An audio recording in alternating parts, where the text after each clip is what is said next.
మీరు ట్రక్ లేదా లారీ వెనక రాసి ఉన్న హార్న్ ఓకే ప్లీజ్ ని చూసి ఉంటారు. దానికి అర్థం హార్న్ వేయండి అని కాదు. అలానే అయితే హార్న్ ప్లీజ్ అంటే సరిపోతుంది కదా, మధ్యలో ఈ ఓకే ఎందుకు? దాని వెనక ఒక కథ ఉంది.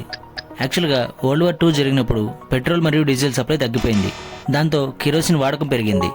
కానీ ఇది పెట్రోల్ డీజిల్ కన్నా ఎక్కువ ఫ్లేమబుల్, అంటే కొంచెం ప్రమాదకరమైంది. అప్పట్లో రోడ్లు అంత పెద్దవి ఉండేవి కాదు. ఒక వెహికల్ వెనుక ఒకటి వెళ్ళేవి. సో ఏదైనా వెహికల్లో కిరోసిన్ తీసుకువెళ్ళేటప్పుడు దాని వెనుక వైపు ఆన్ కిరోసిన్ అని రాసేవారు. అది చూసి వెనక వచ్చే బండి డ్రైవర్స్ వాళ్ళ ముందుండే వెహికల్లో కిరోసిన్ ఉందని గ్రహించి జాగ్రత్తగా వెళ్లేవాళ్ళు. అలా కొన్నాళ్లకు ఆన్ కిరోసిన్ ని షార్ట్ ఫామ్ లో ఓకే అని రాసేవారు. కానీ ఇప్పటికీ కొన్ని లారీలు మరియు ట్రక్ల వెనక హార్న్ ఓకే ప్లీజ్ అని రాస్తూనే ఉన్నారు. అలా ఇంకా ఎందుకు రాస్తున్నారో వాళ్ళకే తెలియాలి. ఇలాంటి ఇంట్రెస్టింగ్ ఫ్యాక్ట్స్ కోసం మా ఛానల్ని సబ్స్క్రైబ్ చేయండి.